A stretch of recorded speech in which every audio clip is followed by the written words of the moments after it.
a very warm welcome. As you are aware, this is a webinar that's being conducted in collaboration between the Climate Adaptation Research Program and the African Doctoral Academy.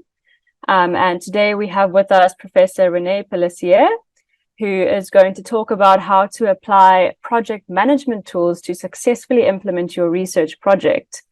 And as many of us in this webinar are working on climate adaptation projects, she'll throw in some examples around climate adaptation too. I see some of you have already introduced yourselves in the chat and told us where you're joining from. If you haven't done that, please say hi. It's really wonderful to see so many of you with us today, and also just to see the representation across different countries. We're all calling in from different corners of Africa and possibly elsewhere as well. So a very warm welcome. So to start, I'm just going to say a quick few words about the CARP program. I know many of you guys, of course, know what CARP is since you are a current CARP scholar. But I do see that we have a number of people who are not part of the current CARP cohort. So if you're unaware, CARP stands for the Climate Adaptation Research Program, which is a new program that's been running for about a year now.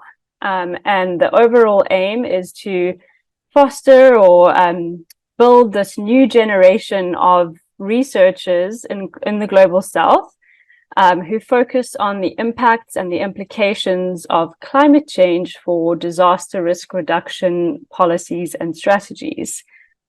So far, CARP has been focused only in Africa. So for the last year, we have been working very closely with some of the people in this webinar right now, as well as others, to go through a proposal process and learn about what their research interests are.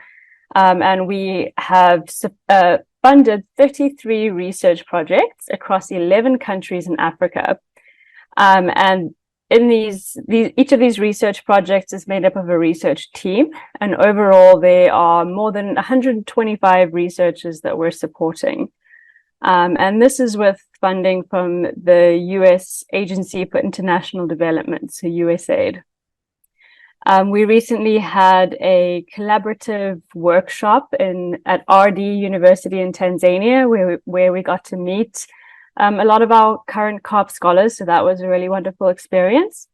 And we are going to be having more in-person workshops as well as these online webinars, such as the one today. We also recently found out some very good news that we are going to be expanding the CARP program. So from next year onwards, we're going to have more calls for proposals and more opportunities to fund research projects that focus on climate adaptation and disaster risk reduction. So do keep an eye on communications from us about that. And we're not only expanding the program within Africa, but we're also going to be funding projects and providing technical support to scholars in the Latin America and Caribbean region, as well as the Pacific Island region. So yeah, that's some really exciting stuff from CARP. Another goal of the CARP program is around community building. So we do aim to create this active community of scholars, as well as practitioners and decision makers and other stakeholders who are all working to meet the challenges of climate change, as well as responding to climate-related disasters. So if you're interested in participating as a community member of CARP, please do get in touch with us. Hi there. I'm just looking at the chat and I see some of our CARP scholars are joining, so it's really lovely to see all of you. Just a quick logistics note for those who are part of CARP. I know some of you might have to jump off early, so I wanted to get this out of the way now. But the next CARP webinar we are planning is for December. And during this webinar, we're going to give you an update on our communication strategy and some of the stuff we've been working on since the workshop in Tanzania. We'll also give updates on our reporting and invoicing timelines, and just have a friendly check-in with the CARP scholars to just find out how you're all doing with your projects, and to, give some logistics and admin updates. But now that all of that stuff's out of the way, I'm going to pass over to Natalie Kovalik, who is going to say a couple words maybe about ADA. I don't know if you want to do that, Natalie, and also introduce our esteemed guest speaker for today, Professor Rene Pellissier. So over to you, Natalie. Thanks very much, Julia. I appreciate it. And also welcome to all of the people that are joining for the webinar today. My name is Natalie Kovalik. I'm the Program Manager for the African Doctoral Academy here at Stellenbosch University. At Stellenbosch, we have various summer and winter schools as part of the African Doctoral Academy that we host on an annual basis, looking at doctoral training for doctoral students, as well as master students, as well as researchers and new supervisors. More information about that can be found on our website. But my job today is actually to introduce you to our lovely guest speaker, and that is Professor Rene Pellissier. So Professor Pellissier is an international consultant, strategic and research specialist. She heads the Southern African Regional Universities Association's Climate Change and Sustainable Development Program, including the development of transdisciplinary curricula for master's program in climate change and sustainable development for the SADC region. She also heads the German Industrialization Organization for Industrial Pharmacy Fellowships across SADC, and she has been involved in the design and development of several European Union grants. In her other work, Professor Pellissier heads up the Cape Higher Education Leadership Academy, where she designs and facilitates leadership development programs in higher education and presents several workshops. Furthermore, she works as a strategist, a researcher, and a systems engineer in the international arena based on her extensive international experience across universities in the United States, United Kingdom, France, and across Africa. Her specializations are technology and innovation in complex adaptation systems. Professor Pellissier is a professor of research and innovation in South Africa and a professor of information management in the UK. She holds an MSc in mathematical statistics, an MBA, and a PhD in industrial engineering for systems engineering.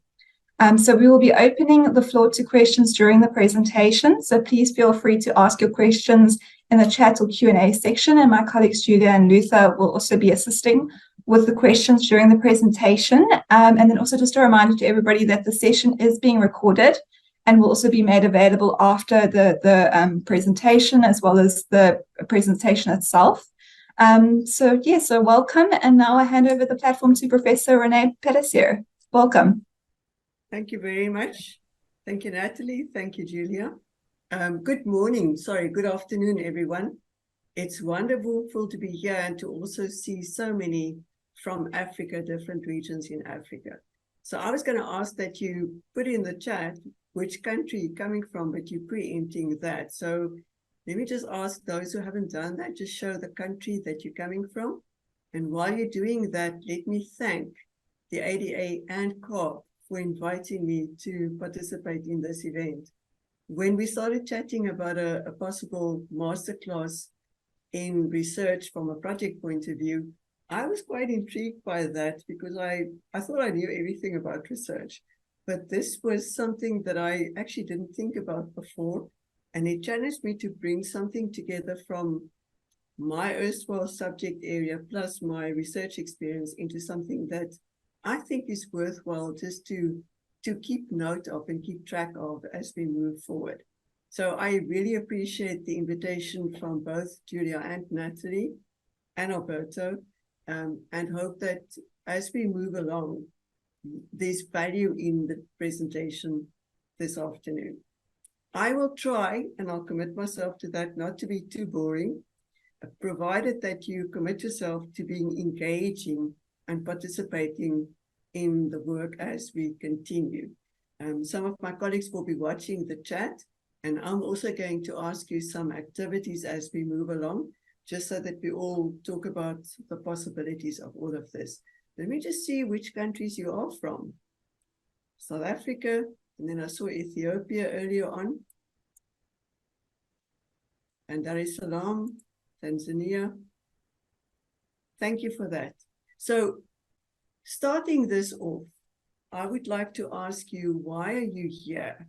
What is it that you're wanting to get out of this? You saw the invitation and it looked like, oh, let's take 2 hours out of my day and let's go see what this is about and what I can learn. So why are you here? Can you just put in the chat, why are you here?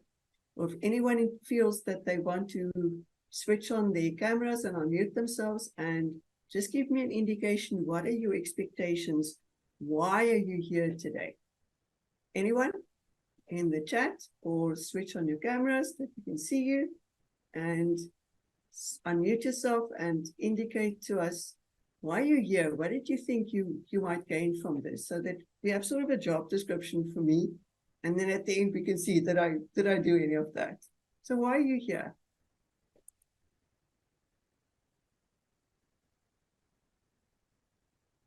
The sound is a bit low. Would like to have a more structured way, a more structured approach to research from a project perspective. That's good. Anyone else?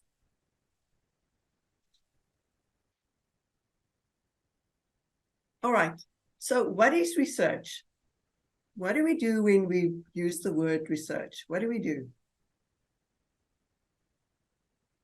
Anyone in the chat, or unmute yourselves? Why do we do research? What is it about? And you'd better answer, because my next question would be, why do we need to do research in the climate space? So why do we do research, and why do we need to do research in the climate space? Anyone?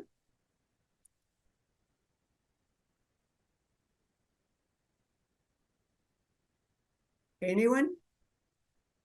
Yeah, you're reminding me of a song that predates any one of you, and that is Pink Floyd. They had a song, and in the song it goes, "Is there anybody out there?"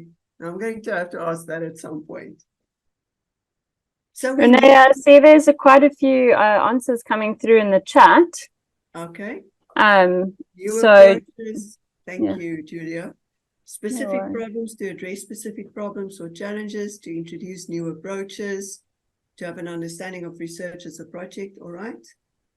Best practices. Keen to follow up my master's with a PhD. Brilliant, Amanda. Brilliant. And also in terms of policy change, because that's the ultimate reason why we're conducting research. You need a solid foundation. Okay. So climate change is moving forward so fast that whatever theory there is almost cannot keep up with what's happening. Why is that? Because the population of the earth is outgrowing the resources of the earth, for one. And secondly, because we are really messing up what the resources are that we're having, which means that the challenges are growing beyond what we can do from the previous research. So we need to continually adapt towards what new problems exist and how can we solve them. And the trick in climate change for me, in mitigation, adaptation, in risk mitigation, is really that it becomes very transdisciplinary, i.e., one size doesn't fit all, and we need a growing group of people to work together from different perspectives to work on climate change. Maybe I'm saying that because I need to justify why I'm here, because I'm an industrial engineer in a climate environment. But the reason is that over the last 3 years, we've worked in the Southern African Regional Association of Universities towards building capacity development in SADC around climate change. And the more we worked together, the more issues came about, the more we realized that there's more that we need to put in, because the experience, the place is so evolving. So saying that, we need to look at the research from how do we design the research, because the problems keep on coming up. So maybe research is like designing a car. We have a sense of what we want to achieve on the outcome side. That's fancy car, maybe. But really what needs to go into this are the components of the car that we need to bring in the right way, in the right time, in the right format to produce that car. That car doesn't come because we draw a picture of this car. It comes by unpacking it into its elements and then understanding how these elements work together. And that is designing and building the car. Now, if I translated that to adaptation and risk, then how do we go about doing that? So I'm going to give you 2 examples and then we'll actually start. First example comes out of the Netherlands. Now, as you know, the Netherlands is surrounded by water. Most of the land is actually below sea level. So just that leads to a lot of different research projects that could be undertaken within that country in order to adapt and mitigate the issues that they have. So here I've listed some of the possible issues that they may be looking at towards research in water management in the Netherlands. And there are different methods that one can use in order to solve some of these problems that they will then be identifying. The thing with research doesn't matter unless we make it matter. So we could continue doing research, but if it's doesn't have practical value, which is known as mode 3 knowledge production, i.e. the research needs to be earthed in a value to society, in whoever that society is. So there's got to be impact from the research. And in all these possible problems, focus areas that are here that they can continue to identify, what really matters is the outcome of that research needs to have value to society. So here's another example that's probably closer to home for you. Here's drought resilience in Botswana. So there's a huge issue around water resources that impact on the overarching economy of Botswana based on drought. So there's a range of different focus areas that Botswana could look at in terms of doing research in this field. And additionally, a range of different methods they could use. And again, the question is, why does that matter?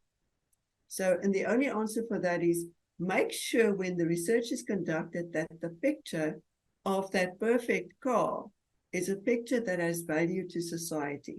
So how does that matter in terms of the research? So with that said, we will deal with the following. I'm going to do a 3-part series today. Firstly, we'll look at a view of research from a project perspective. Then we'll do exactly what I just said, planning with the end in mind. And then thirdly, we'll do a practical application. We'll ask you to try some of the content of what we're doing here today. At some point, I'm going to ask you to go to Mentimeter. There's the code, but I'll remind you of the code later on. You can actually just sit here and with your with your phone, just do a screen print of what I'll show you, or you can go to that link and then we'll do some engagement about this. Are there any comments about the plan or where we're going with this today before we start? Anything anyone wants us to add?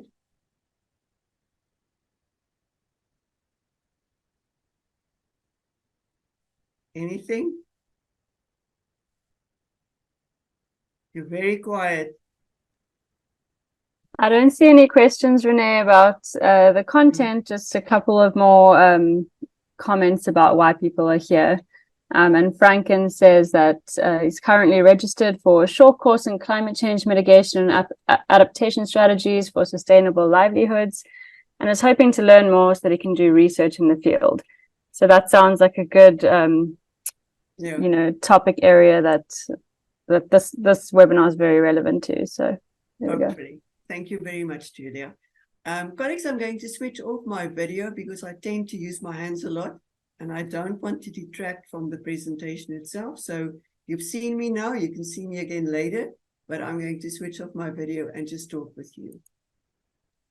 Okay, so the first of the three part is talking about the processes that we use from a project perspective in terms of research.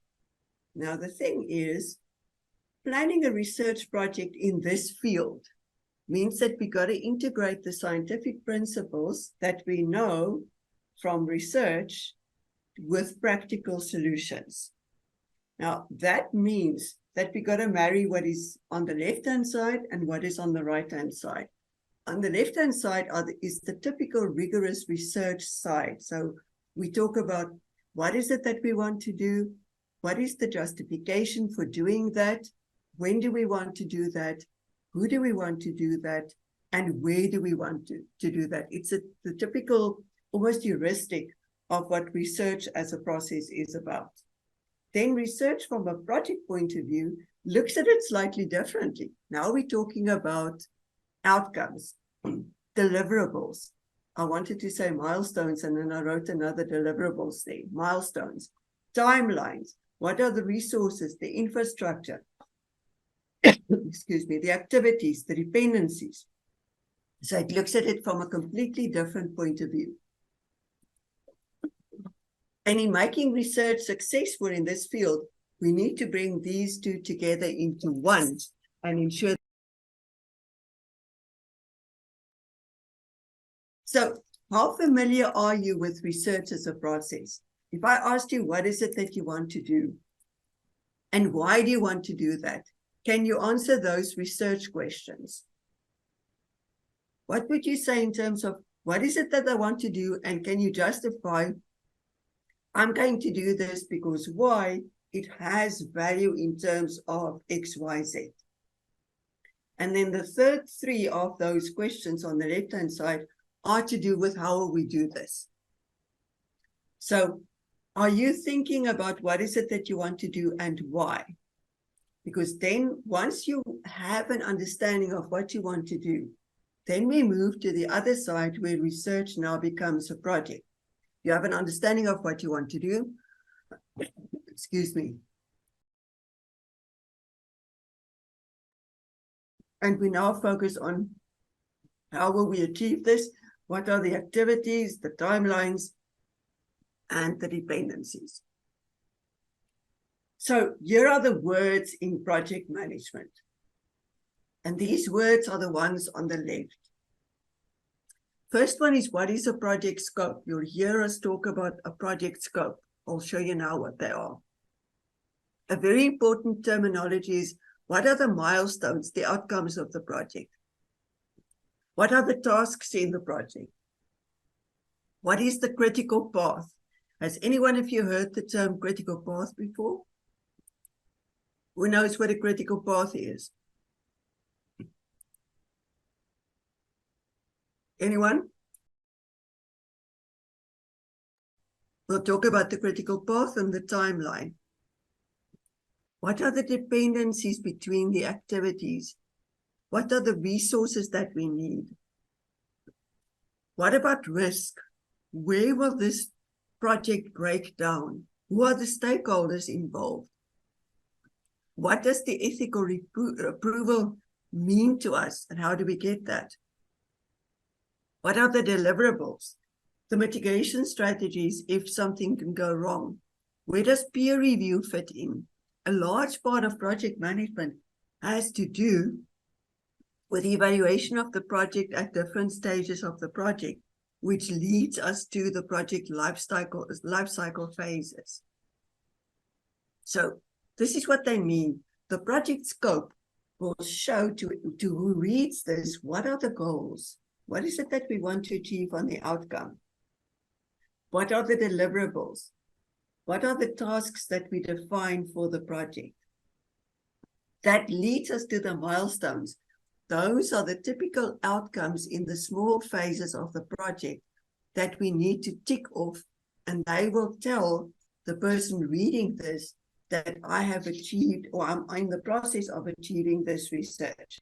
For instance, if you're doing this as, Don't know what just happened. Apologies. If you're doing this for the purposes of a master's degree or a doctoral degree, then the research proposal will be a first milestone to achieve.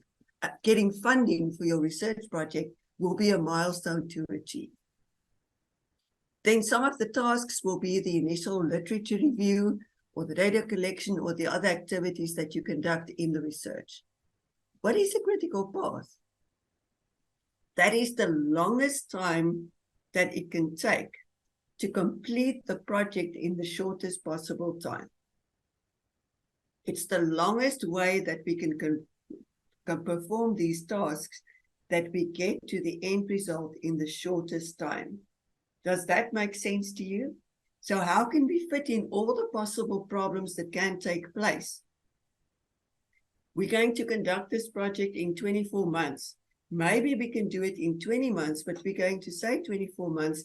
That is the longest time to ensure that the project takes place and everything can happen in what it does. If we can conduct this in a shorter time, great. If not, the critical path is that path with all the tasks that are important to complete the project. So the timeline would be the timelines of all the different activities in that critical path to conduct the project. But that can only happen if we identify which of these tasks may have dependencies between them, i.e., which ones cannot take place if something else has not already taken place. It has to wait for another one to take. So, resources. What do we need in order to complete the project? Do we need funding? Do we need to appoint field workers to conduct the research? What do we need in order to conduct the research? Then, what about risk? What if things go wrong? How do we develop a risk matrix as part of our proposal to indicate to the reader or the funder that we have looked into what can go wrong and we're ready to fix that and make that work? Who's going to be involved? Do we have an idea of who's going to be involved? Have we identified everyone who's involved, from the funding agencies to regulatory authorities to the academic communities? Do we know who's involved? Do we know whether we need ethical approval for this? Example, working for the SADC Secretariat like I do, I know that they don't have a formal process for ethical approval, which makes it very dangerous for projects that I'm involved in, because we have to find another way to protect the project if the ethical approval cannot come from a specific body that is the overarching organization. And the funding agency may or may not help you towards that. Then what is it that we need to achieve? What are the tangible or the intangible goods that we need to deliver? What are the plans we need to put in place? How will we evaluate the findings of the research? How do we ensure that the findings that we have are validated?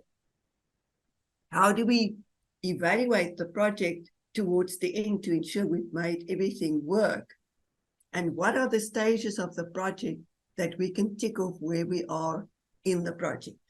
So those are the typical terms that we use in project management when we plan research as a project. I'll just go through them again. The project scope, that would be in terms of, I want to walk up Kilimanjaro. At the end of this project is that view from the top of Kilimanjaro down below into the valley. The milestones would be those activities or even parts of the journey that I need to do in order to get me up the mountain. The critical path would be, what is the journey? What is the best journey for me to go up the mountain? What is the typical timeline?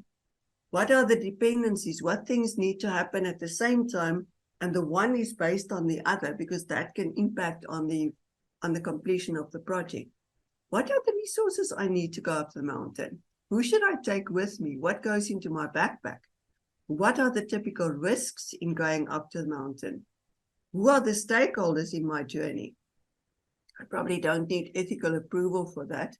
What are the deliverables in my journey up the mountain? It could just be the picture at the top, or my journey in terms of showing what I've achieved. What are the mitigation strategies if I know that things could go wrong? How do I evaluate, or how do I provide a sense of evaluation in terms of what I've done, in terms of the findings and in terms of the project itself? And a big thing in project management is monitoring and evaluation, which is M&E. How do I build in a sense of monitoring so that I can measure what I am busy achieving? Is that a mouthful, or are you okay with that?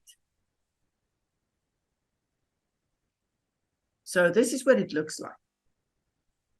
So in engineering, we call this the V model, V model in engineering. And it says that everything in terms of a product or a project starts with the definition and the development. Then it goes down into the head of the V in terms of the specifics. And then it goes back up the other side in terms of verification and validation. Starting on the left-hand side from the big picture, it means in research that we need to identify what is the broad research area. Then from that, build a conceptual design which will look at the goals, the objectives, the research problem, what is it that we want to achieve. Then the next phase in terms of implementation will look towards how do I do that? It's purely just development still. I haven't actually done it, but I'm planning from the broad outcome down to the detail into the nook of the V where the data actually comes. Now I have a preliminary design. I know what I want to achieve, and I've got the research design and methodology set up, and I know what data I need to collect. Then up the other side, now that I get into the verification and validation stages, there's a pilot study. Normally we do a pilot testing.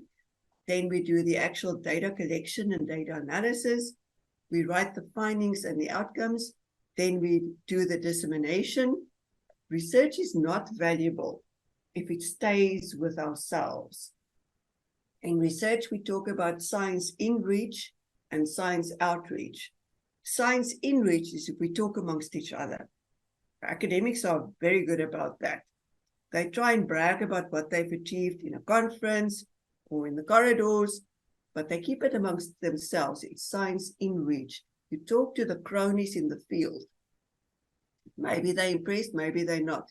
The real value of research lies in science outreach, which is how do I explain in normal language to the person who is not familiar with the technical terms what I have achieved, and how do I show that the research has meaning and impact on the output side.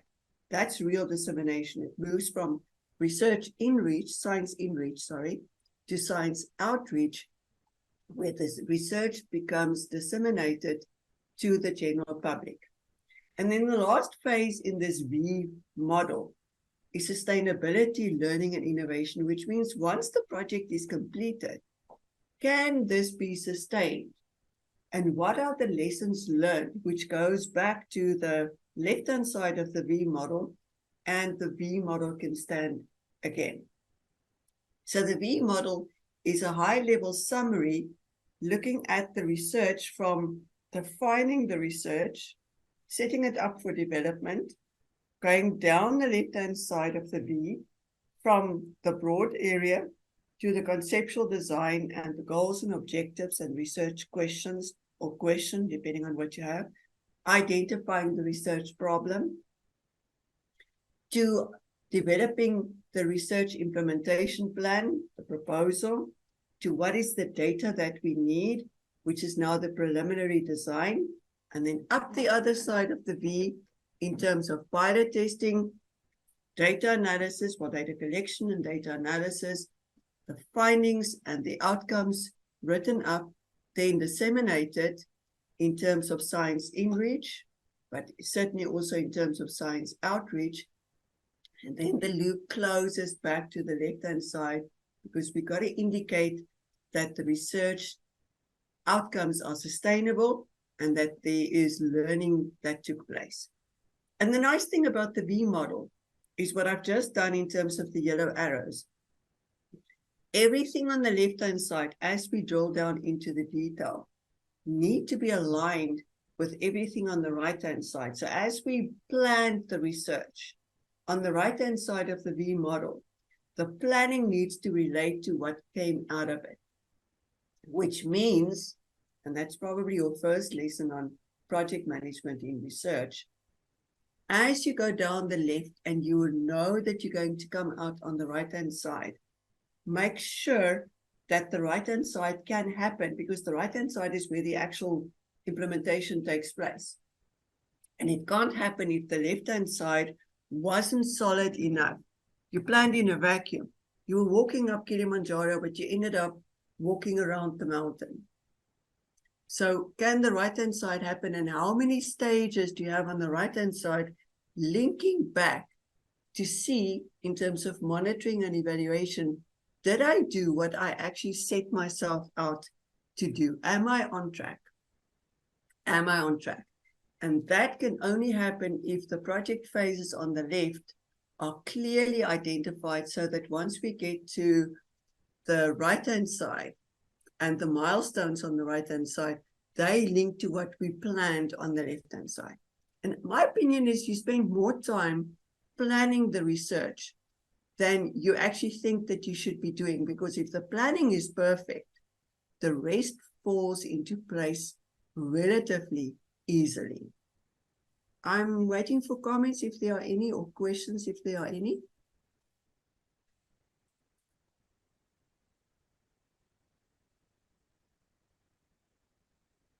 If not, I'm going to ask you to work with me.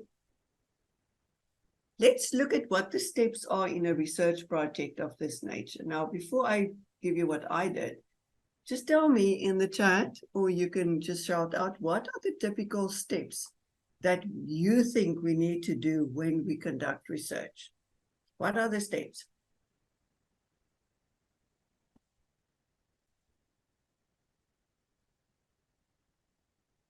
I'm checking the chat. Where do we start? You want to conduct a research project. So if you're doing this for a master's or a doctoral degree, you walk to the supervisor or a potential supervisor and say, what do you have as ideas for me, or not? Where do you start your research? What's the first step? Define the problem. How do you define the problem, Amanda? The same, Anthony, with identify a gap in the research niche. How do you do that? Where do you look? Sorry, I'm unmuting myself. It's easier than typing. My name's Amanda. For me, is sort of seeing in the area that you're working in something that needs an answer. So if sorry, I'm in the healthcare industry. I'm not in climate change, but if I look at disaster management, so how can we solve a problem that is seen every seasonal rain that we have in our country, you know? So it's sort of identifying what the problem is that I want the answers to. I want to know. Right, like, so Amanda, you're right. You were going to start working on a PhD, I remember from the chat, right? Considering it, yes. Good, good. Let's help you continue to consider that in a positive light. So your research problem that you're wanting to explore will come from where? So mine was implement enablers and to the implementation of Trauma Society accreditation in South Africa. So I saw that there was a need for emergency departments to be accredited. There is a system, and I was wanting to understand why people hadn't adopted the system in order to have their units accredited. So that was, my master's was around that. I just did it in the private sector, but I'm wanting to look at it as a South African perspective. Cool. Thank you. Well said. So let's listen to what Amanda just said. She's identified where her niche is. So I've just given you my list of possible steps. They're not necessarily correct. There may be some that can go, others that you can add, but that's a basic list. But the first thing and the most important thing is to identify the topic, a researchable problem, and a research question. But Amanda didn't give me that. Sorry to isolate you now, but you were nice enough to give me your example. So the second takeout of the day for me would be, do you identify a researchable problem? Now, the way in which this was phrased does not indicate to me a researchable problem. It indicates a possible gap, which is what one of the others said in the chat. It indicates a gap, but it doesn't give me a researchable problem. And one of the important factors in conducting doctoral research is the assessor, the examiner will check, could you identify a researchable problem, not a problem, a researchable problem? Were you able to use your analytical skills at the Bloom's taxonomy level 8 or 9 or 10, depending on what degree you were doing this, if it is for a degree? Were you able to recognize where the problem lies? And it's very easy to sort of feel that the problem is the same as what you're wanting to do, but they're not. The problem is the origin of the entire body of work that you want to develop to address and answer that problem. So you have to write about the topic, which means the second point here comes into play, which is conduct an initial literature review or scanning of the environment, and then say, here is the problem, the researchable problem that will inform the entire shebang of what I am going to do in this research. But without being able to state that researchable problem, you almost cannot move. You can define the objectives and the scope of the research, so to determine, to identify, to develop, to compare. But those activities that you define under the objectives come because you have identified the researchable problem in your research. And of course, with that problem can come, what is the research question, the overarching question, which is not a yes/no answer. It's a question that leads to the body of knowledge that you are going to create. So the first instance is the initial scanning of the area, identify the topic area, then read about that sufficiently that you are able to state a researchable problem as a problem. And if you like, rephrase that as a research question.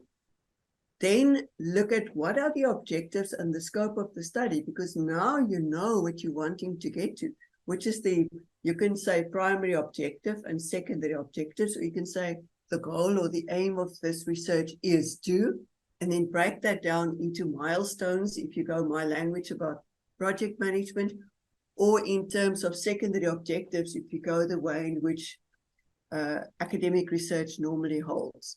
But the researchable problem is a big milestone to achieve, to create the understanding of why this is necessary. Why would somebody give money for this research if you're not solving a problem? And I tell you, there's always a problem. Does that make sense to you? I know there were a couple of you who mentioned a problem. So you're right. It's about the reading. Thanks, Julia. Where were the days when we said we read for a degree? Long past. But back in the day, we were reading for a degree. And back in the old day, the journeyman, those were the people who went from village to village on their ox wagons or their little carts, and they were distributing knowledge and information to the little villages which were far from each other. So the journeymen would go from the one village to the other and share knowledge and information. And sometimes this journeyman would have an apprentice that would be helping him. And that apprentice is the student. And the journeyman is the professor. And you are building the knowledge and then sharing that knowledge to the community. And in the case of academic research, it's based on a researchable problem. You can state it as a research problem if you like, but the problem, the research problem, has to be researchable. You got to explain it so that it's researchable. So I can say load shedding in South Africa is a big problem. You know, we'll all agree with me because we all sit with all of the nonsense, but that's not a researchable problem. It's just a general problem. I need to turn that into something specific that will open up everything about the work that I'm going to do over the next 1, 2, 3 years based on this question that I asked, this problem that I identified, stated as a problem, and then possibly rephrased as a question. How do you feel about that?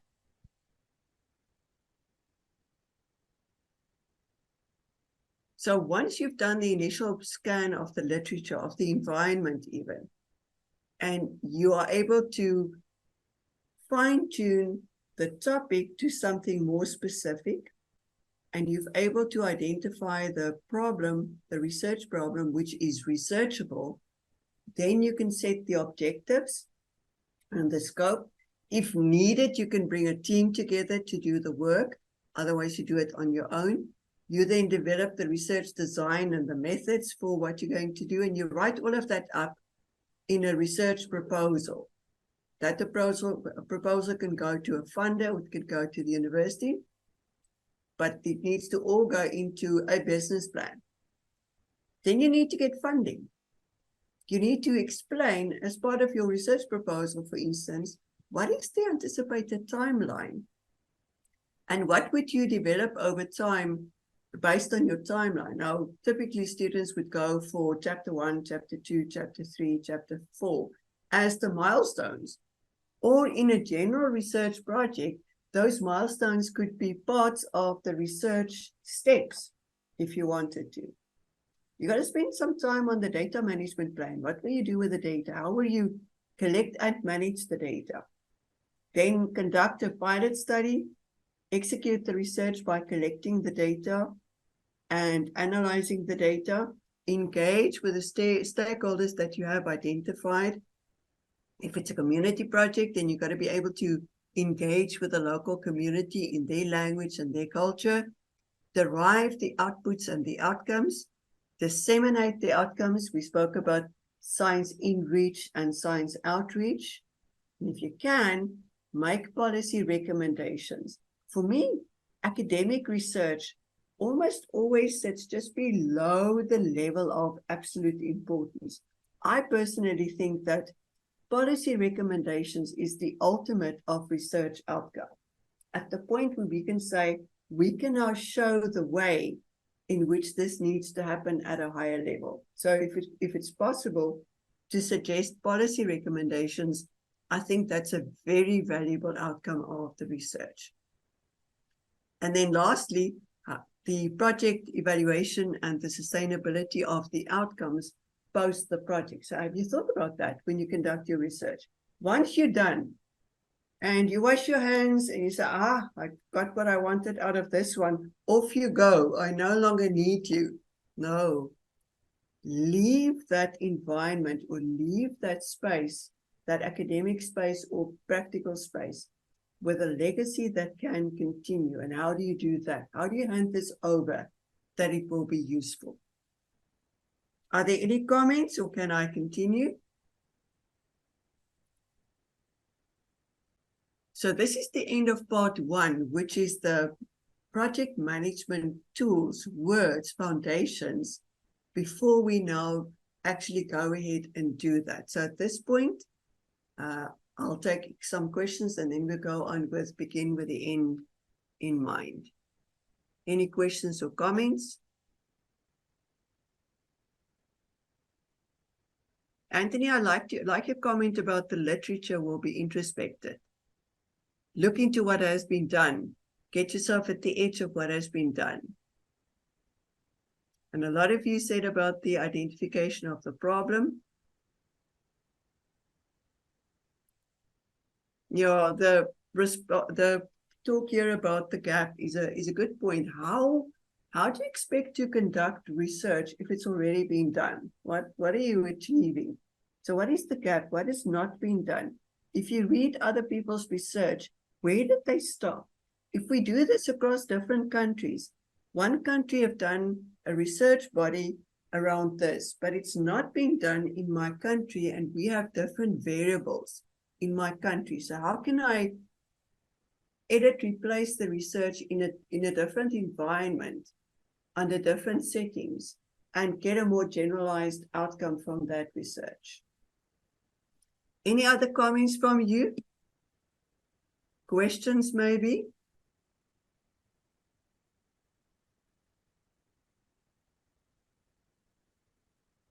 Nothing. All right, before I continue, wherever you are, we've been at this now for about 45 minutes. Just get up from your chair and do a big stretch and yawn and sit back down again, please. Just get up and have a big stretch with your arms and your legs, and then sit back down, and we'll continue. But just breathe in and breathe out, that your brain can relax. Can you do that? And give me a thumbs up if you've done that.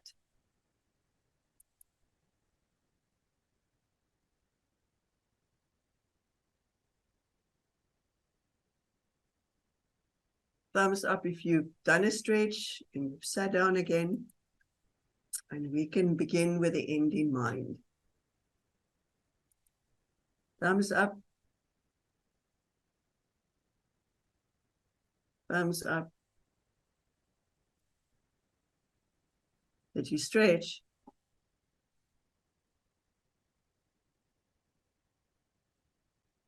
Now, the reason why I wanted you to do a bit of a stretch is because we're now going to go into how do I actually make this work?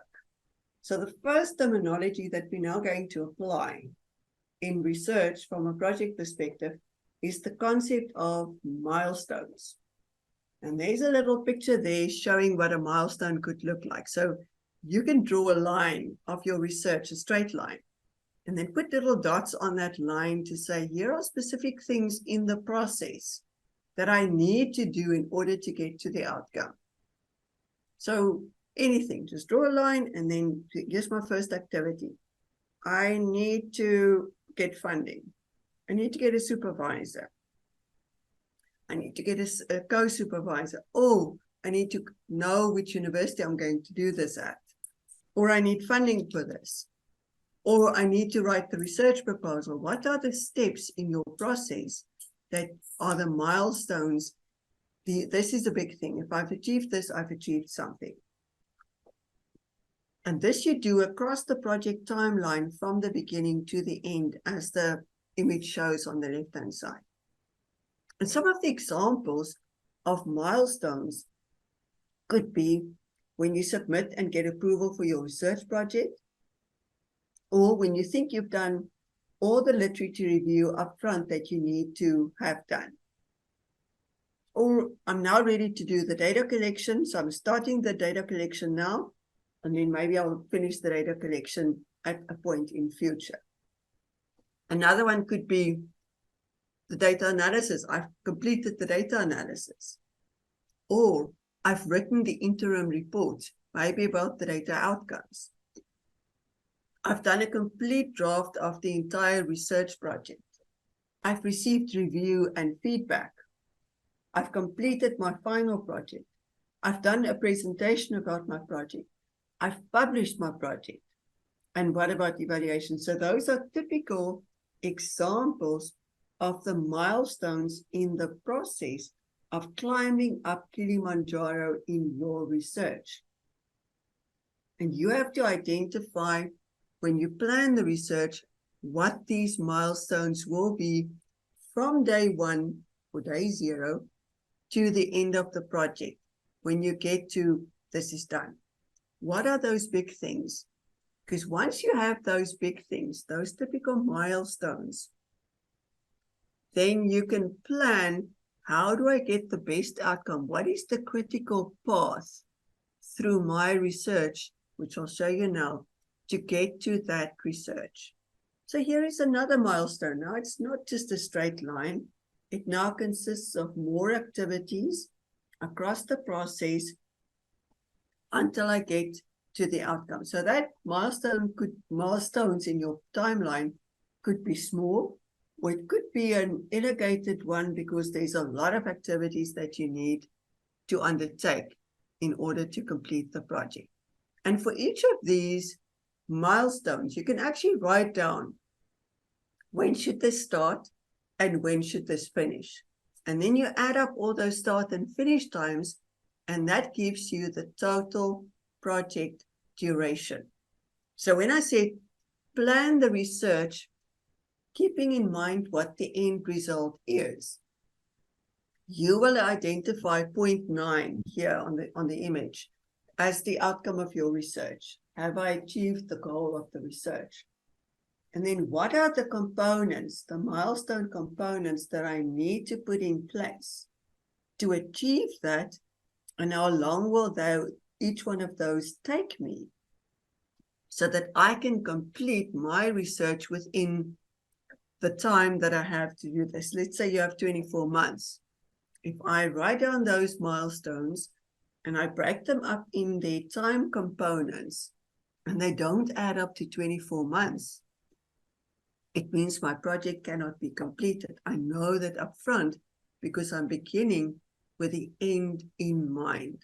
So work backwards so that you understand what the project milestones, these big things are.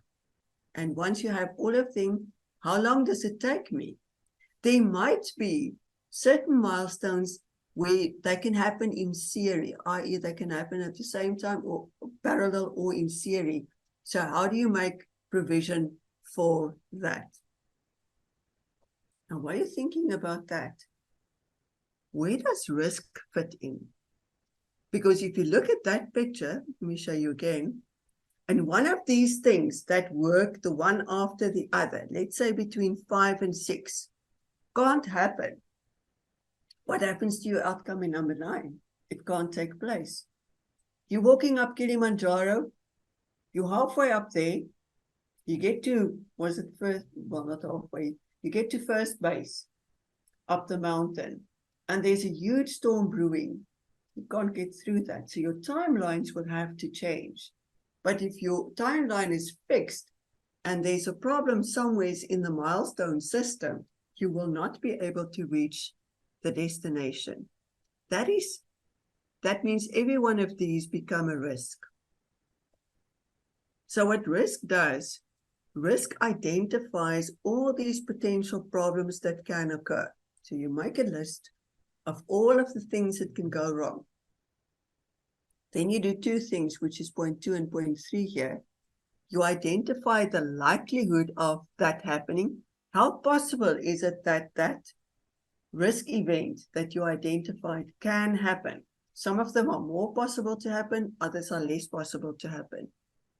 Then in number 3, you identify the impact of that. So this can happen, but it doesn't really have an impact on what I'm busy doing. Or this cannot happen, but if it did, the impact on my research is very high.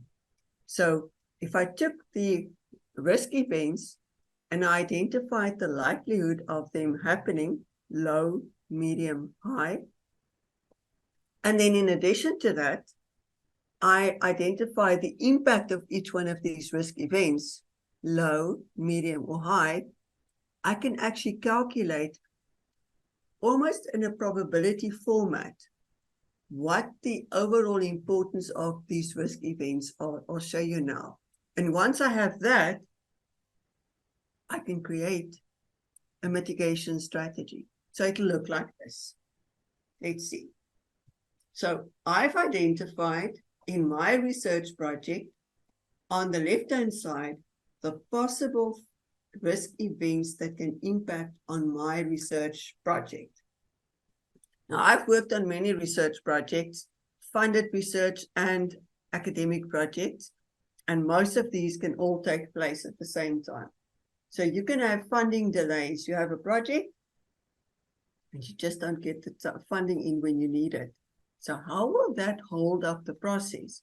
At the moment, we're not looking at how likely that is or what the impact of that will be. We're just writing down all the possible risk events that we can think of that can impact on the stream of milestones that we identified and getting to the top of Kilimanjaro on time.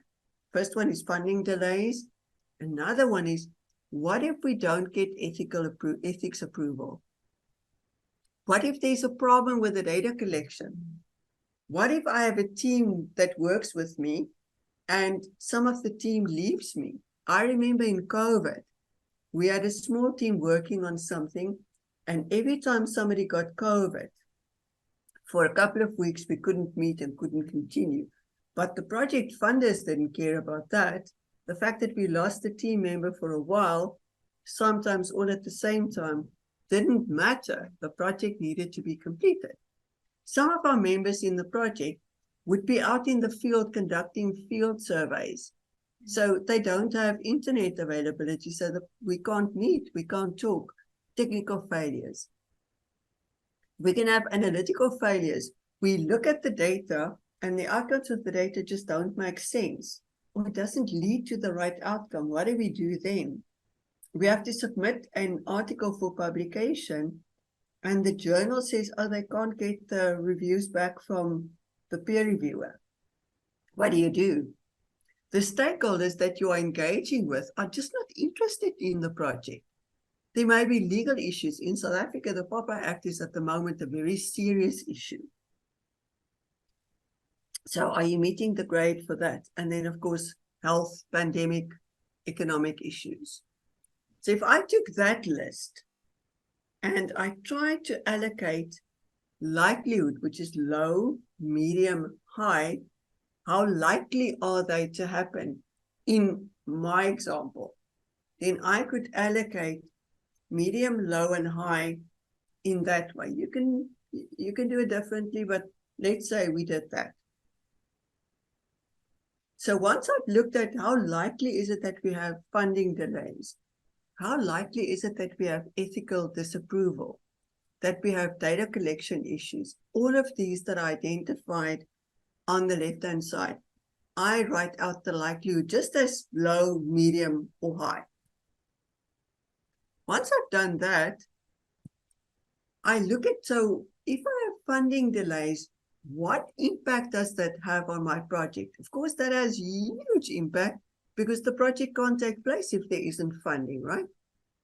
Or if there's no ethical approval, the project can't take place. So it will be high on impact for funding delays and ethical disapproval.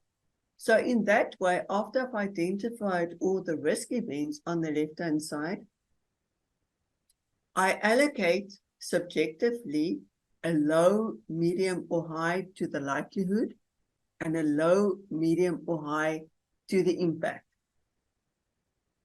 It's better if you do this in a team and everyone in the team agrees, okay, this is medium, this is low, this is high. And once you get to this stage, you basically, just to make it easy, allocate numbers to the low, medium, and high. You could say low is a 1 and medium is a 2 and high is a 3.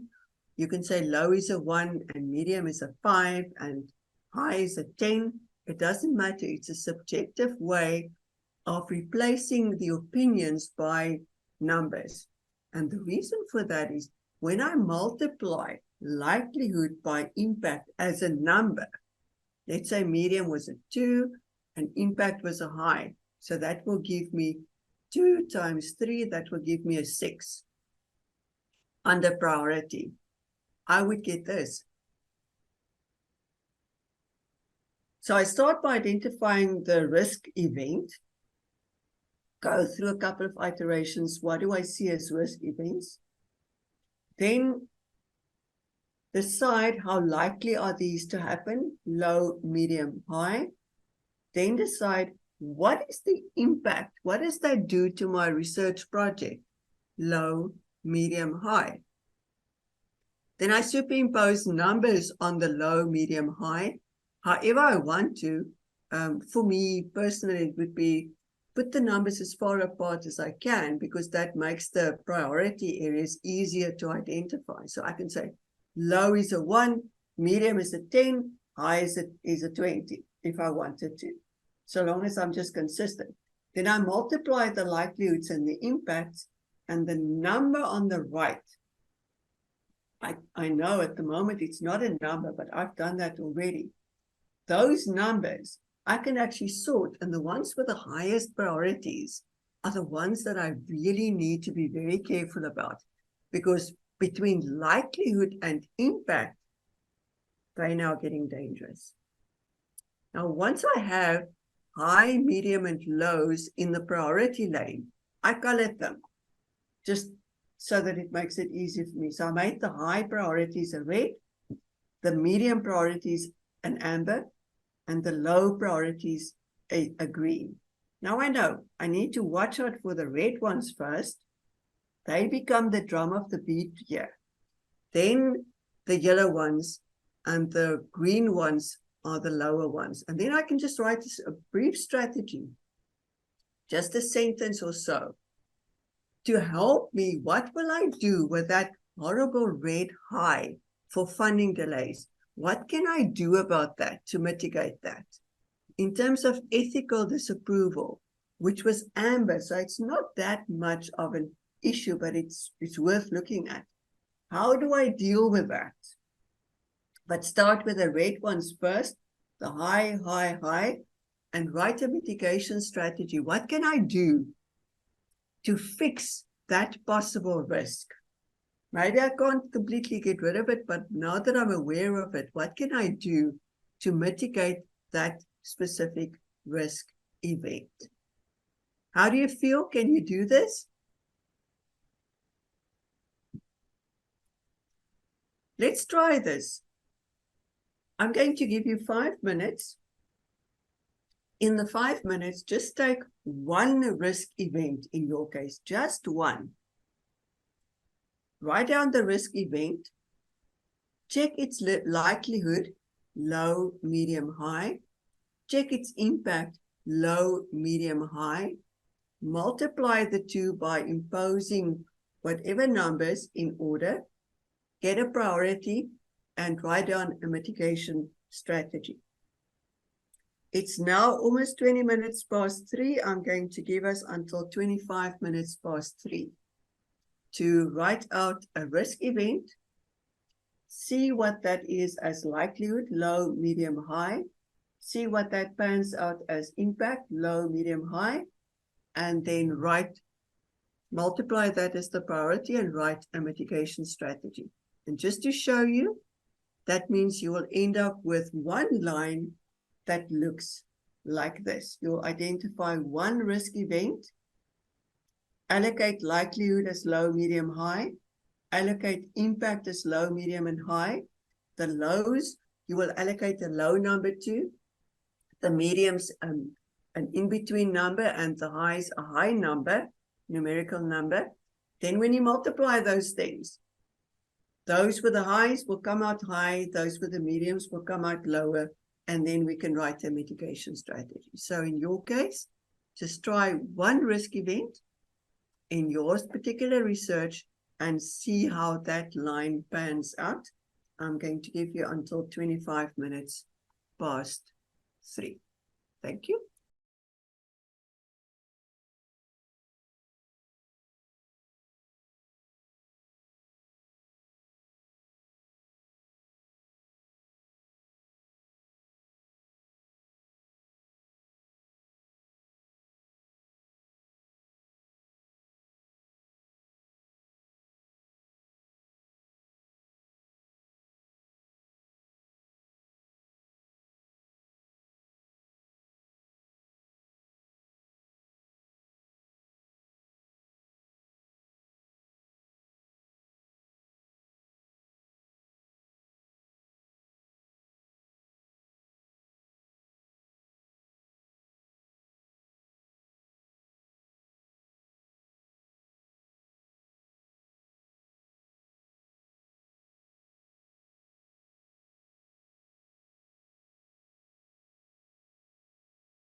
Hi, I'm watching the chat. So if you want to ask a question, I'll watch the chat.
Rene, are you able to flick back to the slide, the previous slide?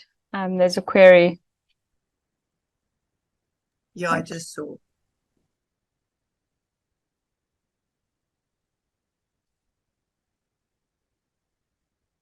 So you identify one risk event, then just focus on, let me close the other ones and see if that helps you. Just look at what is the likelihood of that event happening, low, medium, high. How possible is it that it will happen? Then once you've done that, then on impact, so if it happened, not saying it will, because the likelihood is already there, but forgetting about the likelihood. If it did happen, what is the impact of that? And then the priority.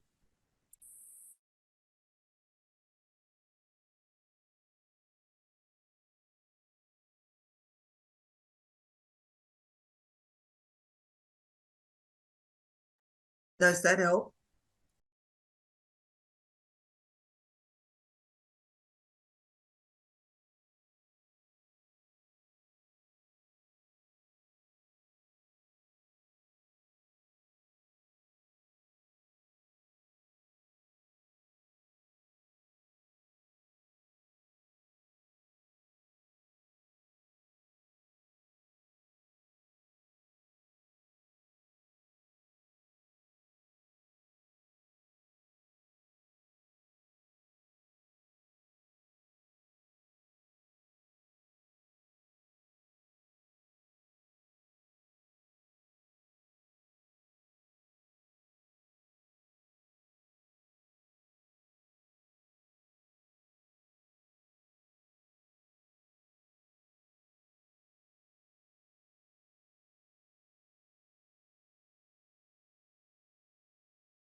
Once you've done, just show us a thumbs up that we can see that you've done.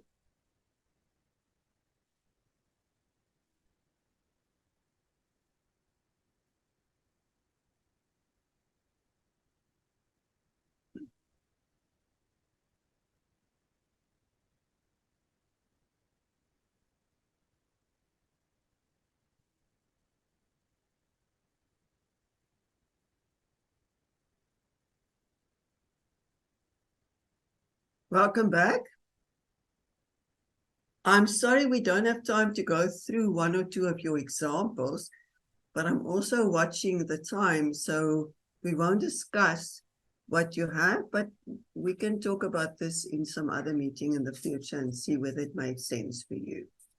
Can I continue? If you don't stop me, I'm just continuing, huh? So here's another very important aspect that comes into play the moment you've identified risk. And that is almost the opposite of risk, which is slack. Now, risk is identifying those events that are likely or not likely, impactful or not impactful, and then trying to mitigate for them. Slack is the extent of slack, of space, of a resource, time resource in your system that you have as almost as spare time. So slack in a way is the difference between the quickest finishing time and the latest finishing time. So if your research project has 24 months and you work out and you think you can do it at the earliest by month 20, but your latest finishing time is month 24, then you have slack in the system. And once you've identified the slack, the space in the system where things can go wrong, but it's still okay, then you have to work around what planning do I need to put in place. Now, in industrial engineering, there's a concept called drum buffer rope syndrome. And it's actually a very cool story about the man who takes his little boy and the boy's friends up the mountain on a hike. And this group of little boys and the dad walks up the mountain, and they keep on waiting for little Herbie. So Herbie is this fat little guy. He walks behind all of them. He's very slow. And somebody will shout, "Dad, Dad, Dad." Herbie's way behind again. Then the entire hiking group stops and they wait for Herbie. And the moment Herbie catches up, they start walking again, which is very unfair on Herbie. What does that mean? It means Herbie always tires because they continue the moment he's with him. They've now had a rest. He hasn't. And then they walk again. And then somebody will shout, "Dad, Dad." Herbie's behind again. And they wait for Herbie. Stop. Herbie catches up. And then they walk again. Then they realize this is not going to go well. They'll never reach the top of the end of the hike. So what they do, they stop Herbie. They say, "Herbie, let's see what you have with you. Let's share your load." They unpack Herbie's backpack. And of course, they find additional chocolates and food and pens and blankets and sunscreen and a lot of additional stuff that's in Herbie's backpack. And what they then decide to be is to be nice to Herbie. So they take this stuff from his backpack and they share that amongst the little group. So everyone in the group now has some additional load because they're sharing Herbie's backpack. And now it's like, let's walk now, we'll be okay. And they start walking now that they're all sharing part of Herbie's backpack. And lo and behold, Herbie is still behind. Why? Because he's fat and unfit. So they stop again. Sharing his load didn't help. So what they then do is they put Herbie in front of the hiking trail. And what then happens is the drum of the beat, the extent to which the group can move up the hill, is based on the ability of Herbie to walk. So elevate the constraint, the slowest, the most dangerous part of the project, and make sure that that slowest part, the most problematic part, can work. And once that slowest part can work, everything else then will work. So the advantage of Slack is obviously you're building contingency planning, better resource allocation. The quality will be better because you are making provision for possible delays by checking where's slack in the system anyway, and then managing for that slack. Let's see how this pans out. So here's typical activities in research. Now, tell me, could there be slack in your literature review, i.e., could there be place in your literature review where the slack can take place, but it doesn't matter, i.e., is the literature review critical to the research project or not? Anyone? A yes or a no? A yes or a no? Is the literature critical?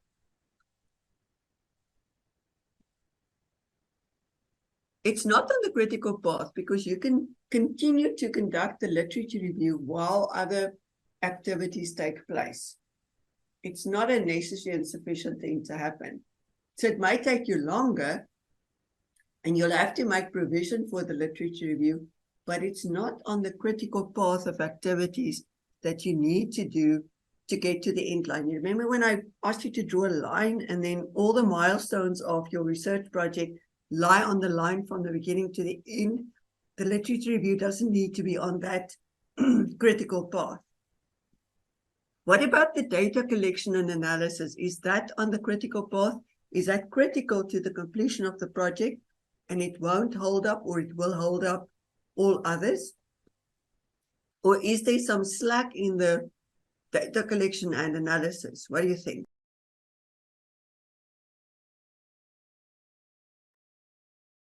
Anyone?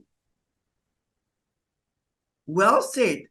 Data collection becomes a problem.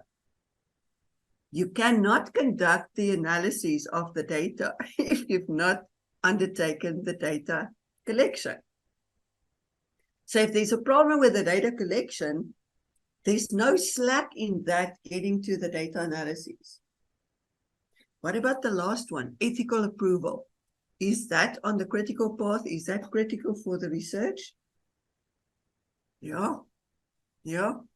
If you don't get ethical approval, you cannot conduct the research. It's one of the critical components.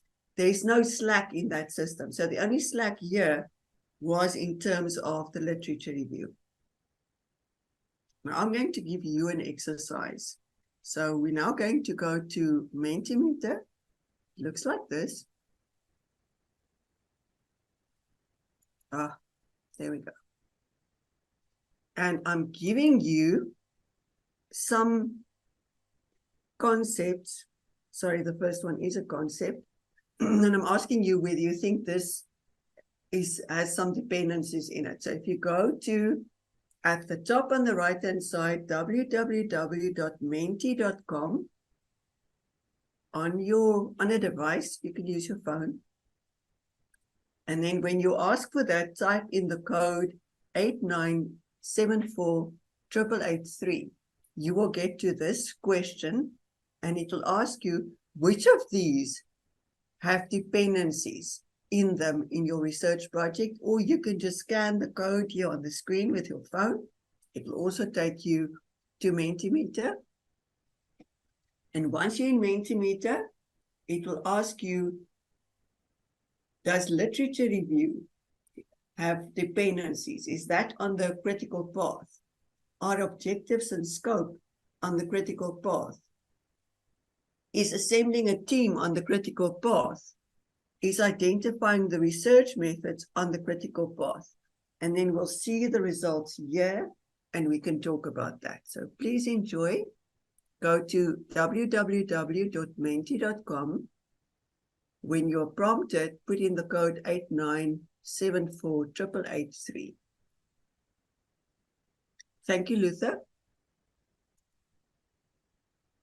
There we go. So one person said they all are on the critical path.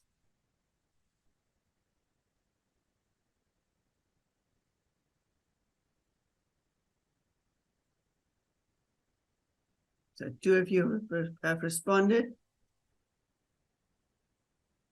Only 1 said the literature review and the assemble the team are on the critical path. Now this gives us, when these results come in, this gives us a sense of what do you think? What are the really critical stuff where we need to make sure we spend sufficient time on?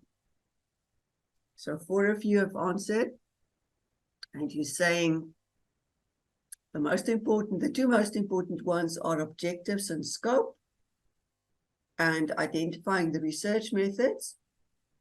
And the least important ones so far are the team and the literature review. Any more coming in? Yeah. I can see we're saturating on the same things. The objectives and the scope of the project, and you're right, are really strong. They need to work. If the objectives and the scope don't work, if the research method doesn't work, then there's a critical element in the research not being able to complete successfully. See, 9 of you have completed.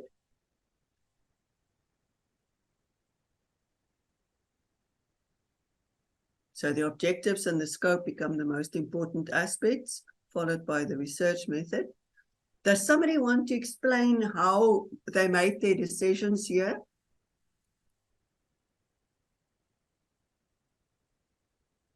Why did you say what you said? Clearly, 10 of you said the objectives and the scope are the most important parts. Why did you say so? Or why do you think the literature review is not, other than I just said so? Because that holds the entire research project together, doesn't it? It follows on what we discussed earlier today, the researchable problem, followed by the scope and the objectives of the research. If that doesn't work, then nothing else will work. The literature review can continue, it's not on the critical path. Anyone else who wants to contribute to that, or can I continue because there's 2 more of this? So for those who've submitted this, here's the second one. Which steps are on the critical path out of these? So you do the same, you go to Mentimeter, or if you've submitted the previous one, it will come to the next one. And you can just do the same that you did just now. You can just make your choices and it will show on the screen. Are you making it work on Mentimeter? Aha. Somebody says the most important aspect is funding. Critical element, yeah. Well, there are some research projects that you can do without having funding, but in an applied field, that's not easy to do. Anyone else? There we go. There we go. Four people responded. So when I finalize the presentation to Julia and Natalie, I'll send them this version with your comments in. So the PowerPoint presentation will then show what you said here. So why would you say engage stakeholders would be on the critical path?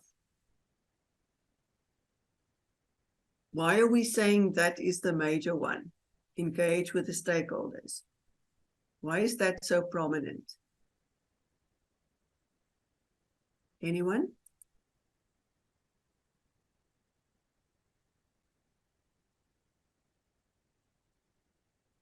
Because the engage the stakeholders go almost right through. It talks to science outreach, the value of the research. It's possibly the target of the data collection. And it's also once the data collection takes place and you want to validate your findings, you validate that with stakeholders. Also, stakeholders would include the funders. So that's a very, very important aspect of the research. Anyone else wants to contribute?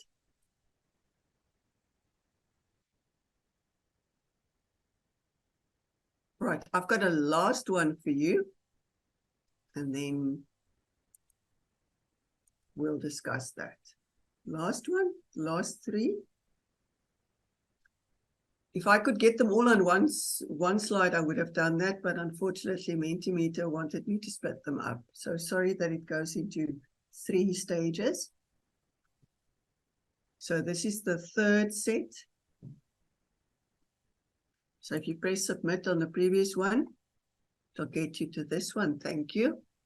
So critical elements are the dissemination of the results, the possible recommendation for policy, and then the post-project reviews. All equal. All animals remain equal here. So while this takes place, why are you saying what you're saying? You can continue providing stuff here. I just want to show you what the previous results were. This was our first one. First one, the highest here was the objectives and identify the research methods. On the second group, it was to engage the stakeholders. And then on the third group, it's the dissemination of the results. Why are you saying what you're saying? Anyone?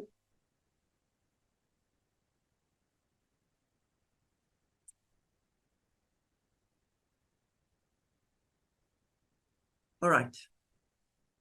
The last part of my presentation will talk to network diagrams, and then we will be discussing that and apply that before we finish, hopefully by 4.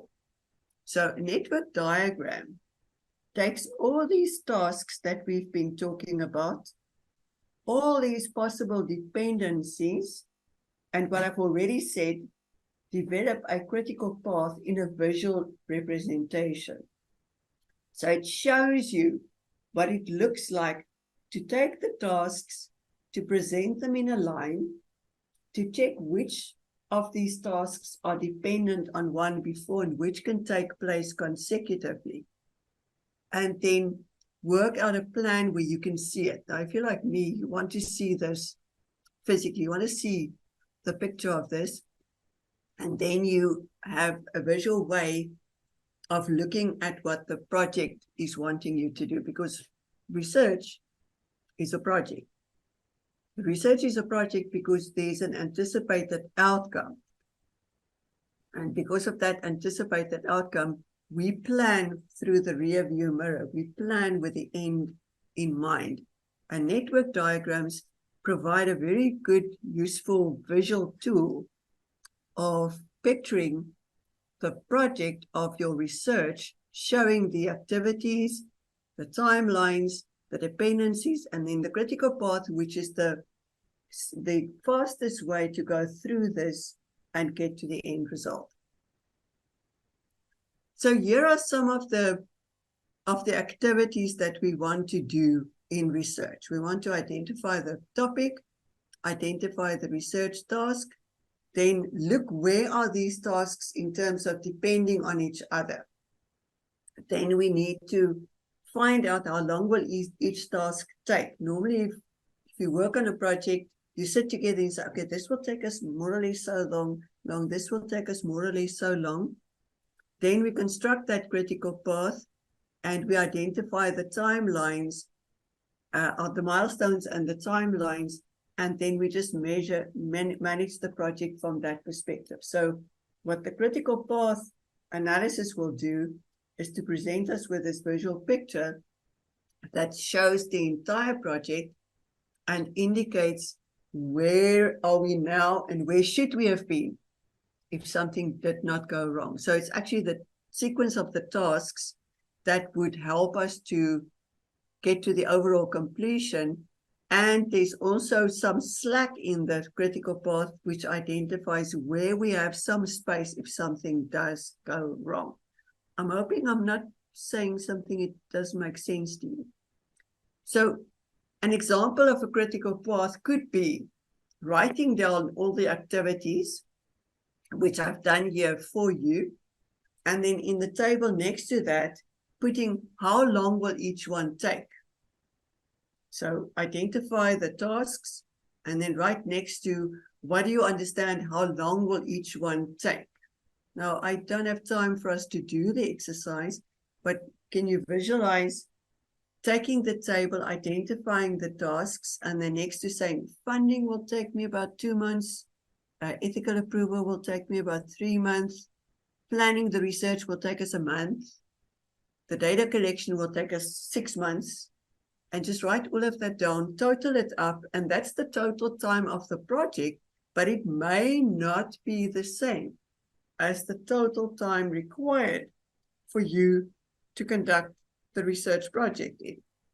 And if those two are out of sync, then where can we find dependencies or independencies in the system, i.e., tasks that can happen at the same time to save time. I hope you're all still with me. So let's see how this pans out. Now, here is just a drawing I made of that. Now, let me just go back, and you can see it's exactly the same. So I took the example of the possible task activities in planning a research project, and I made a drawing in PowerPoint. Forget about the alphabet letters. Just to show what this critical path looks like from the tasks there. And they actually are all in sequence. You'll see they start with the funding, then the ethical proposal, then the research plan, then the pilot study, then the data collection, the peer review, writing a paper, interpreting everything, data analysis. There they go, all in sequence, which is bothersome because it means there's no slack in the system. There's nothing that happens at the same time.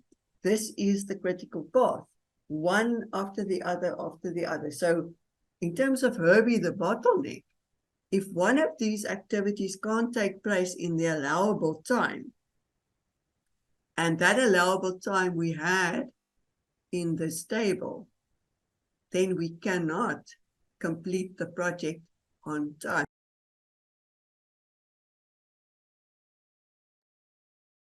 So one needs to know this so that you can plan if there's anything here that you need to pre-mitigate according to the risk matrix. How will you do that? Here are some of the methods that we can use. So the two methods that we mostly use are PERT diagrams and critical path methods or critical path analyses. And either one of them, in the cases that you will probably do, will work, either a PERT diagram or a critical path diagram. Normally a PERT diagram is used for projects that are not routine, whereas CPM, critical path methods, are used for repetitive projects that you just always do the same thing. So you have a fixed plan and you fit into that plan always. Your research for academic studies will probably use a CPM because it's a well-defined structure on how you conduct the research. Another thing to look at is time versus cost, to see if you use a PERT or a CPM. Because the CPM is easier in terms of cost and time. The PERT diagram allows for more flexibility, and it can also handle more complex problems or projects than the CPM. But from your perspective, PERT or CPM will both work as a way of drawing a critical path to show what the project looks like. And here's a typical example. This is a critical path diagram. Look at the image. So what it does, it identifies all the tasks, all the activities that need to take place. And the critical path, that's the important thing, which is marked in here in green here, is the longest sequence of dependent tasks, either one follows on the other, that will determine the project duration. Now, that doesn't say that task F, G, and H are not important. They are. It just means that the longest path, if I added times to all of those tasks, the longest path is the one that allows for the critical path. The others all need to take place, but they don't get to the longest path. And it also indicates that task F, G, and H can take place at the same time as tasks B, C, D, up to N. B, C, and D are longer in execution than F and G or H. So I'll stop a moment just to be sure that you're all with me. So critical path writes down all the activities. Then it tries to draw it by hand. At this point, we're drawing it by hand. These activities, using the times to completion of every activity A, B, C, D, F, G, H, up to the outcome, which is E.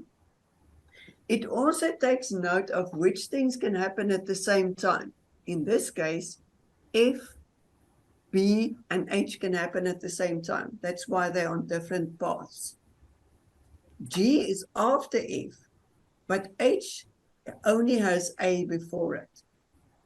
So I could say the critical path is from A to F to G to E, or I could say the critical path is A to H to E, but those paths are shorter than the long path in the green from A to B to C to D to E. It doesn't say that F and G or H do not take place. It says that the longest path that gives you the most space, slack, is the one that takes the longest to ensure that the task is completed in the shortest possible time. I don't know how that sits with you, but that's as best as I can describe it. Do you have questions for me? Let's see. Does it make sense what I just said? Anyone?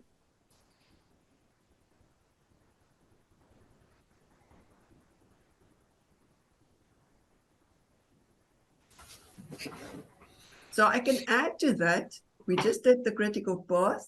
Here's a PERT diagram. So the PERT diagram is the same as the CPM. Remember, the PERT diagram handles more complex research projects. The CPM is a very simple, linear way of looking at the shortest path to finishing the project. The PERT diagram has the advantage that it can also include uncertainties, but because it goes for complex problems, you'll see the drawing becomes far more complex. Starting with, start here, go there, and in how many months can I finish the project? So that's probably not necessary in your cases. I think if you take a drawing and you make a critical path diagram, identifying all the tasks, seeing what activities follow on which, then, and draw this and work out the time to completion, which we'll do now, you will probably get a good result. So here's an application of that. So here's a process with all the tasks taking place. So there's from conceptualization to funding and proposals up to, in this case, data analysis, dissemination, and the sustainability of the project. And in each case, I added how long each one of these activities will take. From conceptualization to funding takes 7 days. From funding and approval to detailed planning takes 21 days. From detailed planning to data collection takes 31 days. And as we continue, the times to completion of that task is here. Also, what I didn't say is I've already indicated in this what the sequence should be. There's nothing that can take place before something else. So this is the critical path. Every one of these tasks are dependent on anyone else. Where's the only part I can save? If you look at this drawing, come on. It's a Wednesday afternoon. I have a meeting after this one, so we'll close soon. But tell me, where is in this can I make a change?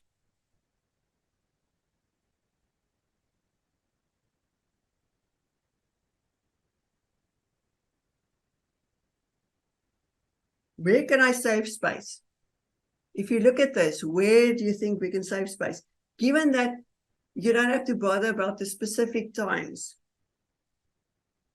where can I save space?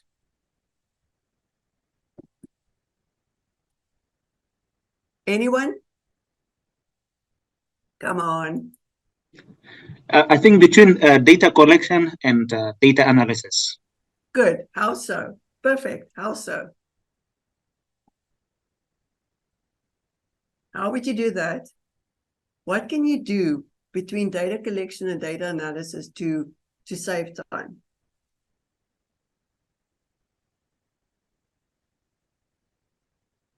So let's say that data collection at the moment is 122 days, okay? The pilot is an additional 30 days. That data collection is 122 days. Let's say that was a survey. No, let's say that was interviews. So if I change that research design in terms of the data collection to a mixed method approach, mixed methods being I mix quantitative and qualitative in general terms, data collections, I can conduct in triangulation, for instance, interviews and surveys at the same time and probably get a more validated, reliable result out of the data collection than if I used only one method and the entire process of 122 days is dependent on that one data collection method. Am I right?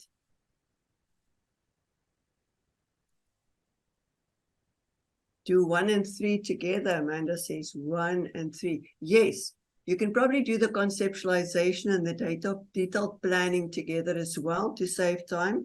That's if you had sufficient time at the beginning to do the conceptualization and bring that through into the detailed planning, but well said, well said.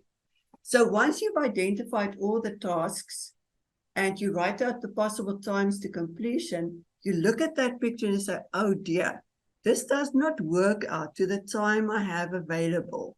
So I cannot make this happen. What can I do to save time?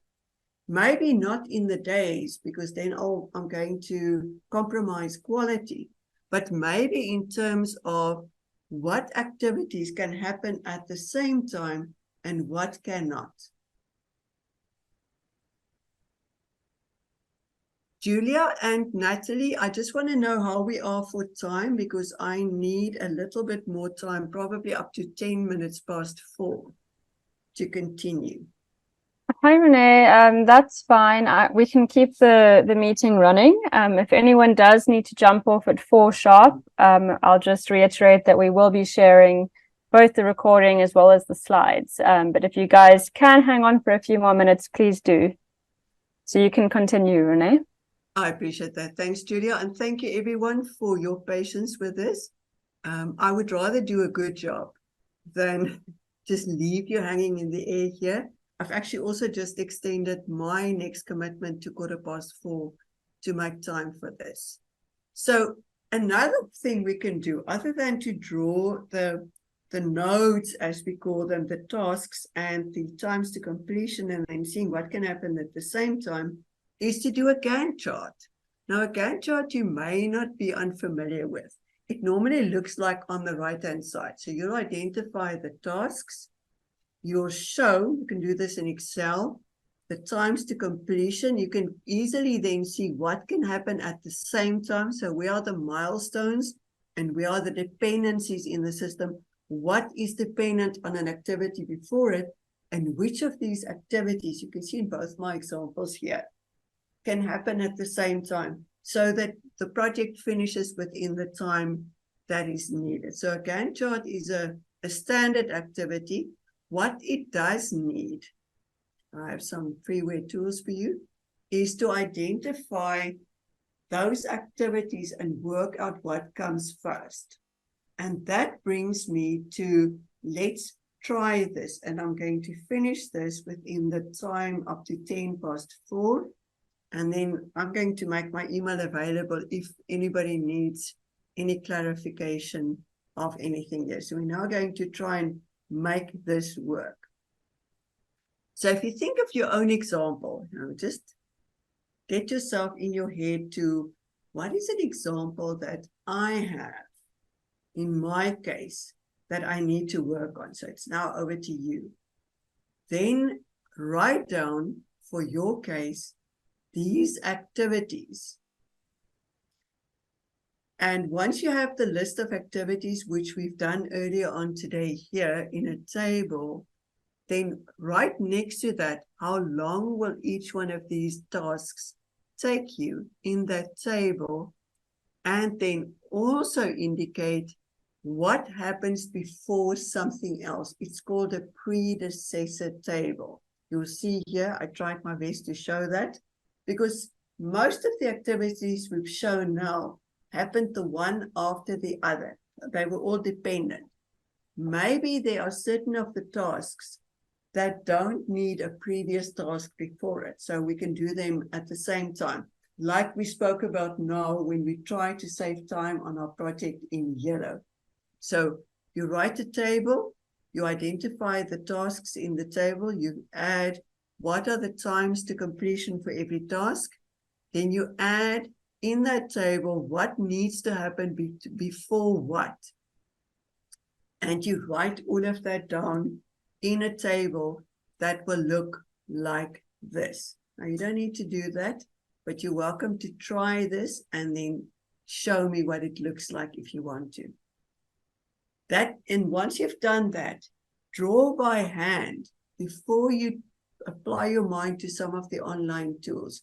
Just try and draw the project on a piece of paper and see how this pans out and do the calculation of the total time to completion of that.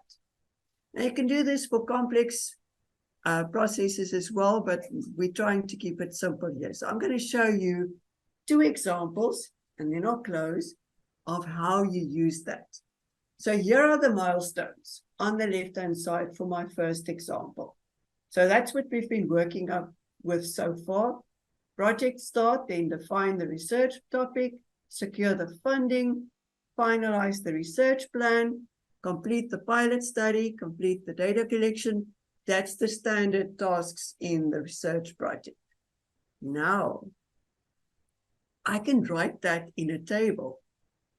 See what I did? Firstly, I wrote down the tasks on the left-hand side. Then on the right-hand column, I added how many days will each one take. And it ended up with 333 days. That's my project time. Then I looked at the dependencies, and that's what the A to B and the B to C means. I said A needs to go to B. Project start goes to define research project. B goes to C. Define the research topic, you need to, goes to secure the funding, etc. So every one of these tasks on the left-hand side go to the next task. They're all dependent on the previous one. That's my table on dependencies.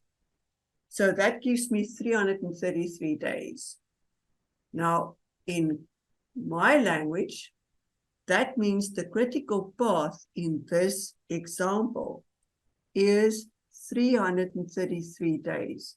There's no slack because there's nothing that can happen at the same time as something else. So I need a complete 333 days to complete this project by adding up all the tasks for all the events that need to take place, which is a very dangerous situation to be in because nothing can go wrong. Everything is dependent on something else.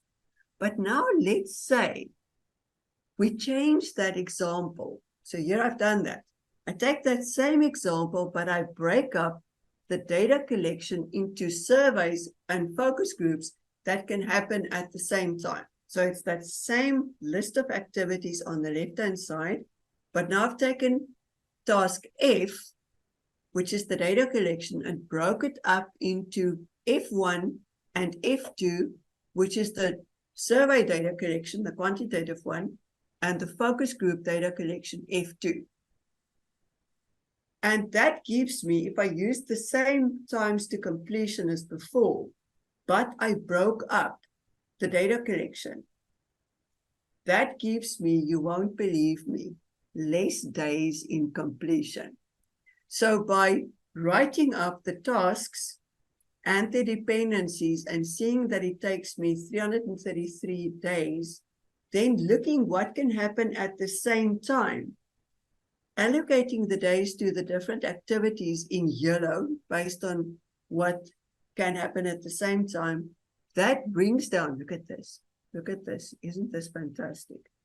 This brings it down to 301 days. Ha! There's still no slack, but what I have done is I have shortened the time to completion. In my new version, the things that can happen at the same time I've already taken care of. There's no slack, but I've brought down the number of days to completion to 301 days, which means the funder will be happier with what I've done. I can even draw that. So here's that project with all the task activities here with the times to completion of all the tasks. And I can visually see where the tasks take place that happen at the same time, which is F1 and F2, the data collection. And now the total number of days is 301, and I can mark off as I continue with the project. I've done A, I've done B, I've done C, I've done D, I've done F1 or F2 or both. That leads me to G, which is the data analysis, the synthesis of the data, up to the final result, L. Now, isn't that smart? And with that, drop of the beat, I get to Julia, my last slide, which is, so tell me, what does good research planning look like, and what does bad research planning look like? If you're wanting to plan the research to go well, what is it that you do in the green block? If you don't want to care about the research, what is it that you don't need to do or not look at in the red block? Anyone want to hazard anything here? What is it that you need to do for good research planning? It's checking for dependencies, checking the tasks and the times to completion, making sure you leave nothing out, checking for slack. If there's slack, then there's some resilience in the project that you can work with. If there's not, then not going to happen.